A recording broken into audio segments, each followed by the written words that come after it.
Hello, everyone. I am Jordana. Welcome to the first episode of From Numbness to Fulfillment. I am so happy and thrilled that you are joining me today in this new adventure I am getting myself into. I like you to think of this as a space for you to be who you are truly without judgment and just explore what comes up with an open mind. So grab yourself a cup of your favorite drink, get comfortable, and let's begin. Today, I thought I would jump in without intro just because it's the first episode and because we are starting this new relationship and you may or may not know me.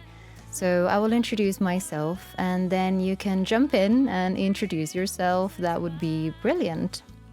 I am 36 years old, not that it matters really. I am all about learning from experience, not only mine, but also I love to learn from other people's experiences. So it's not the years that count for me, but what they leave you with. I truly love and celebrate my birthdays. I did many things in my life. I am fundamentally curious and enthusiastic about everything life related. Everyone that knows me can attest to that. I am completely obsessed with true connection and self-development and learning as much as I can from everything around me. Everything.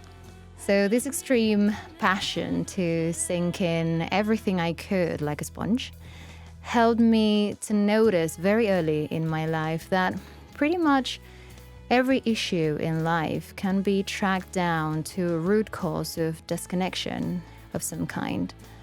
So in my Seeker journey, I learned from people like Brené Brown, Mel Robbins, Marshall Rosenberg, Tony Robbins, Dean Graziosi, Vanessa Loder, Kathy Heller, and many more super inspiring people that helped me in my quest to find out how do people get to be fulfilled in their lives. Every day, not just with bits here and there. I also did a variety of jobs. They are not directly related to what I want to share with you here, but just so you have some background. Let's see. I am a singer-songwriter. I was a makeup artist for productions and magazines, an image consultant, a wedding planner, although I only planned my own wedding with a beautiful 6 months pregnancy, but that's a story for another day. A project manager of a media agency. I managed a hospitality business as well. I'm a business coach.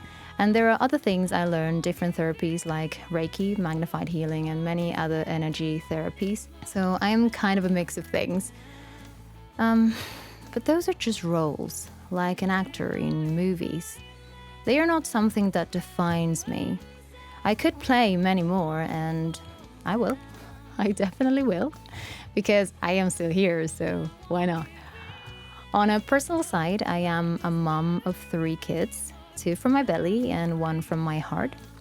With Daniel, my husband, we have Juno, she's 11, Luca, he's 13, and Sebastian, he's 17. And he was part of my husband's package. And luckily for me, both of his parents were super generous in letting me behave and become his second mom that I absolutely love. So there you have it. You know more about me. So what about you? What are you obsessed and most passionate about? And what is one thing that people can say about you? Is your resilience? I don't know, you're super funny. I don't know.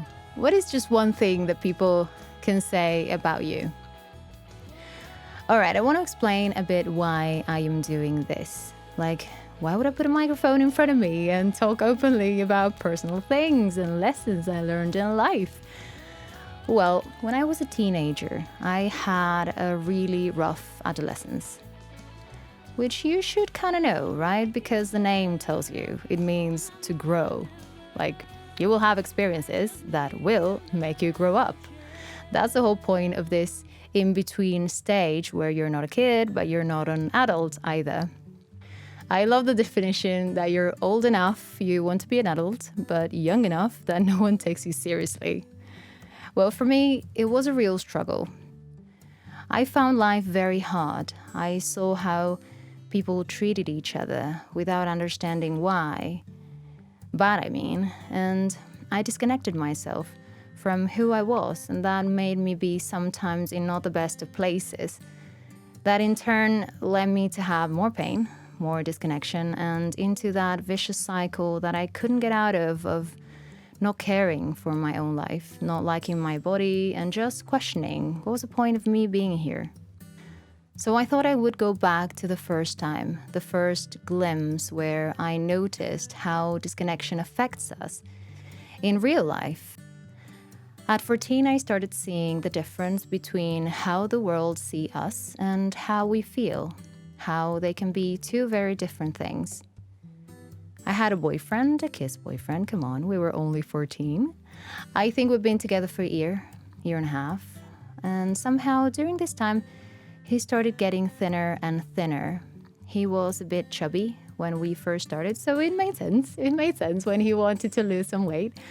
But he started being thinner than what it would be nice. Again, we were 14, so we didn't know much about life. So we didn't realize that he was developing an eating disorder. He would never eat, no matter what everyone said to him. His father was a complete tyrant. He would treat him terribly bad. And his mother was really nice, but there was so much he could do, feeling helpless and not able to do anything for his son, to help him. I remember the yelling and everything his father told him. And now I am sure that he was doing whatever he could do, but he had in front of him his sweet, sweet boy that was doing his best, but he just couldn't eat. No matter how hard he tried, his mother would say, please, just one spoon, just one, and that's it. But he couldn't. So he would force it down, of course, and feel horrible and cried. It was heartbreaking. We started talking with doctors. We didn't know what was going on, and eventually a doctor gave us one explanation that made sense to me. I know that maybe there are a lot of explanations, and probably this is not the most scientific one, but this one made sense to me at 14. And that was when you go to the dentist and the dentist puts you anesthesia to fix a tooth, you have the sensation that your cheek is swollen.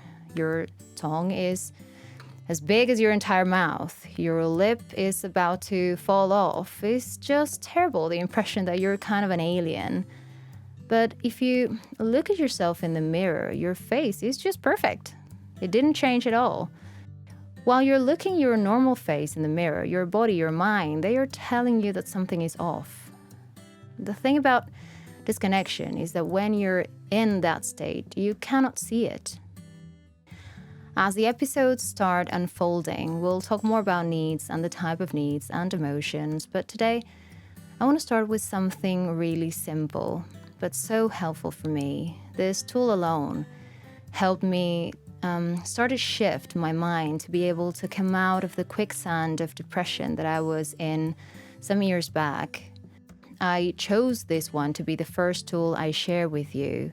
This is the Thought and Evidence tool. And it will work with whatever damaging thought you have. I don't know if that's a real name. That's a name that is easy for me. But it is really powerful. That's why I love it so much. It helps me on a daily basis, and it helps everyone I share it with. So here it goes. For this, you will need a piece of paper and a pen, or anything you can write on. So pause the audio if you need to. You will divide the page in 5 columns. On the first one, you will put the thought that is not serving you. For example, I am not worthy of whatever, or I cannot lose this weight, or I could never be brave enough to do X. Whatever your thought is, just put it there. I'll give you a couple of seconds to do that. Then on the second column, you will put how this thought makes you feel, like helpless, a heavy weight in my chest, or anything you feel. Feel free to write everything that comes up for you. It doesn't have to be a feeling per se. It could be a sensation, could be a physical sensation, just everything. Just write it down. I recommend you pause the audio for this. On the third column, you will put what is the evidence that this is true. So here you will give your super cranky ego the lead role and let it blurt everything out. Everything. So take your time and just write everything. And if you need to pause the audio, please do so. So once everything's out and your ego stops for a glass of water to keep talking, you will move on to the fourth column and write. And this is a good one. We are going to start shifting something here. You will write, what is the evidence that this is not true?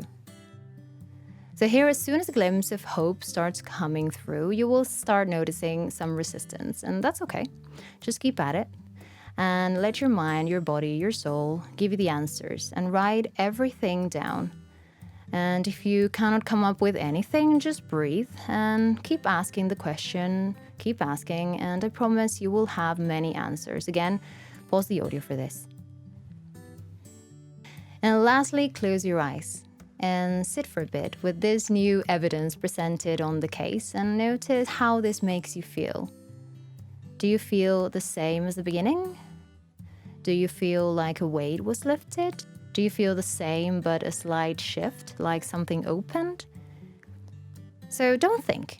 Just be present and feel what you feel and write down that in the last column. So pause the audio so you can truly feel and write. If this is the first time you do this exercise and your mind is used to justifying that thought, it could take some time to stop having that damaging thought or similar to that one. But if you retrain your mind to, instead of draining you, it looks for evidence that empower you, you will eventually catch a thought that is not serving you quicker and quicker. And the awareness part, just like in every problem, is the most important part. You cannot change anything if you cannot see it. So just by noticing it, you're already halfway through to getting the solution. All right, before we finish today, I want to ask you something. Please be patient with yourself. There is a reason why you're listening to this now. Dean always says your best self brought you here, so keep at it. Be present. Give yourself the grace to make mistakes, to try and fail. And we'll talk more about failure in another episode, but for now, just be present. And if sometimes gets a little overwhelming, simply go to a place where you can be by yourself, even if that's a bathroom, and just breathe deeply 5 times. I promise you will feel calmer and more in control right after. And know that this is a journey and recognize the wins you have each day. Actually, if you could every night before closing your eyes, ask yourself, what 3 wins I had today? Even the apparently tiny wins, they count. So step by step, you will look at yourself a couple of months from now, and you will stare in awe of how far you got and how every day is a new gift and full of opportunities to learn and enjoy something new. All right, until next week, where we'll talk about needs and a great tool to recognize you're off tune so you can quickly pivot to be more aligned with yourself.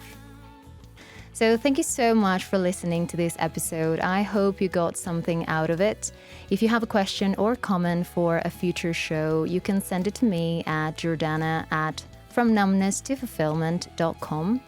If you liked this podcast, make sure you rate it and subscribe so you never miss out. And remember, we are all in this together, so be kind, be authentic, be courageous, and gift the world your best wholehearted self. And if at some point gets overwhelming, think just one step at a time. Let's meet next week for another episode to take you from numbness to fulfillment. Have a great week. Bye-bye.